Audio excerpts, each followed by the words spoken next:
Hey everybody, David Guerra here. Welcome back. It is Thursday. You know what that means? That's right. It's time for hashtag Training Thursday. Hope you had a good week, and let's dive in.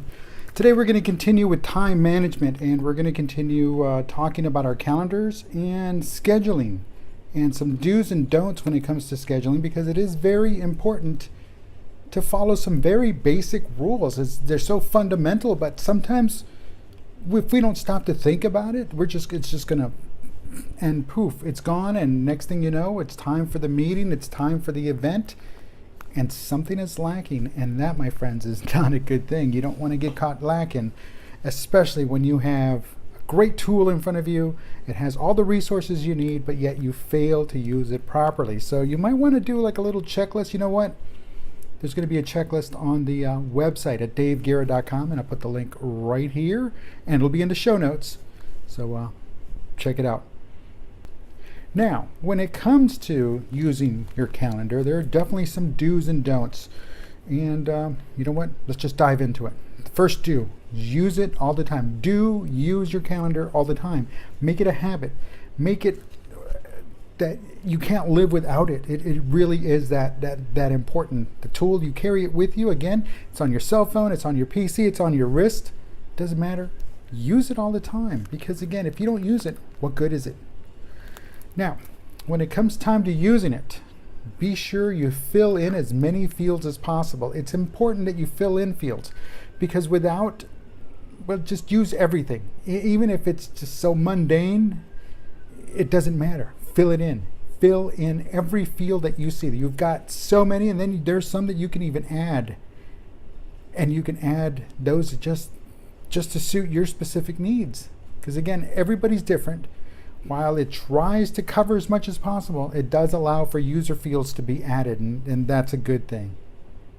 Now, in the comments section, in the notes sections, and all of that, put in as much information as possible.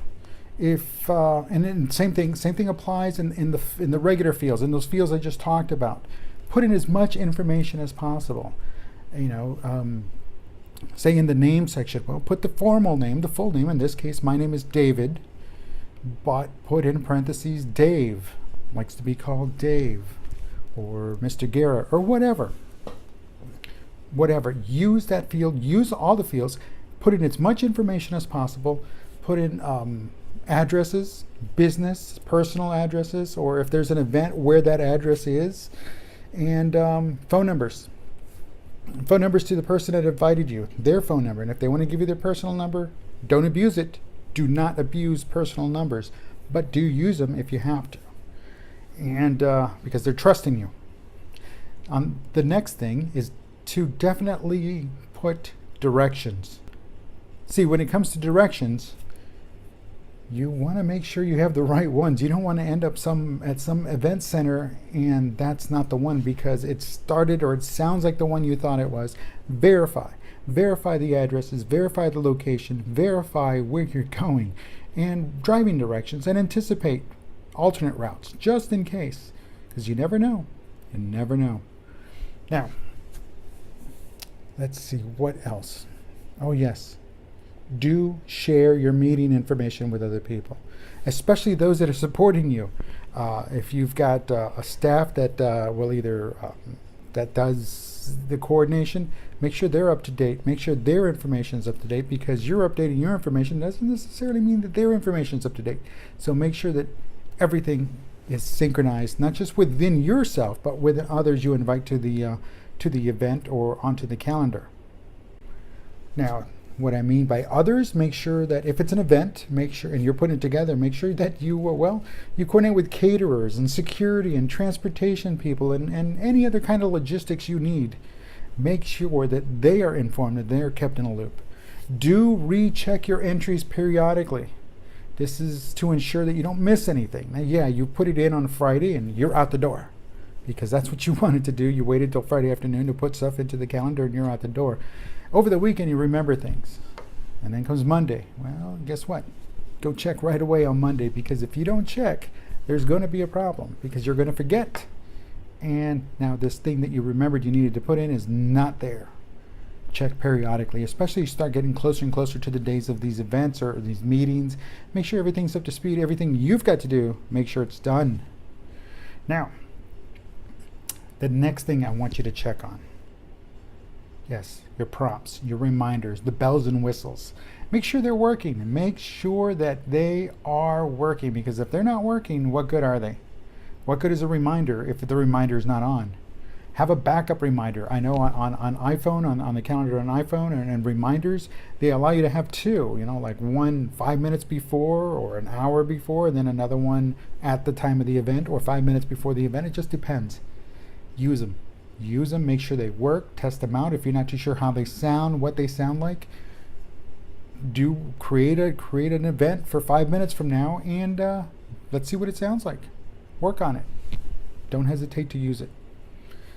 Let's see, what else? I think we pretty much covered all the do's, and that's a good thing. So if there's any other do's, let me know down here in the show notes. But again, use them all the time. Use all the fields. Fill in as much information as possible. Share information with everybody that's involved. Recheck and ensure that the prompts work. Now, real simple, don't miss a thing. Just go back, look at it, make sure everything is on there. So don't miss a thing. There's no excuse for it. You've got plenty of room. Make sure you don't miss a thing. The next thing, don't ignore the prompts or the reminders. Again, you worked hard to make sure that they work. Why are you going to start ignoring them? Because if you ignore them, why bother even starting them? Something to think about. Do not ignore the prompts or the reminders. The bells and whistles are there for a reason, and they're there for you. Don't forget to remind everyone when changes are made to the master. If you're the one that creates the event and then you invited other people, some applications, one is all they get. One reminder is all they get, and that's usually the invitation. And if you don't push out changes and let them know that there's changes made to the event, you know what? That's fine. That's fine, but that's on you when you start holding them accountable for the changes you made, yet you didn't notify them that you made changes. Something to think about.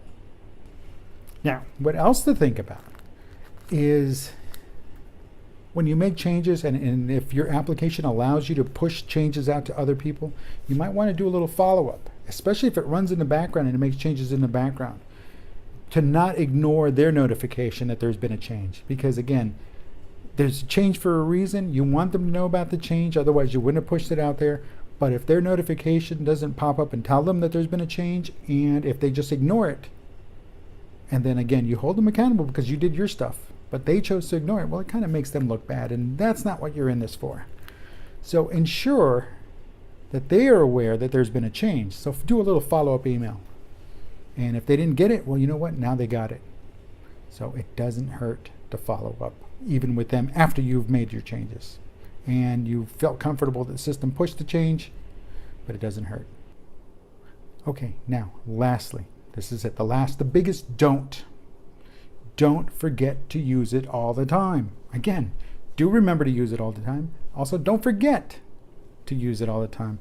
Because again, as I said at the very beginning, if you're not using a calendar, if you're not synchronizing, you're not getting everything shared around, what good is it? What good is having it if you're not going to use it, and you're not going to use it properly, and you're not going to use it all the time? So, that being said, don't miss a thing, fill in all the blanks. Don't ignore the prompts. Don't forget to remind everyone that changes have been made. And most of all, don't forget to use it. Use it. Listen, folks, this has been #TrainingThursday. I'm David Guerra. Until next week, I'll talk to you soon. Take care.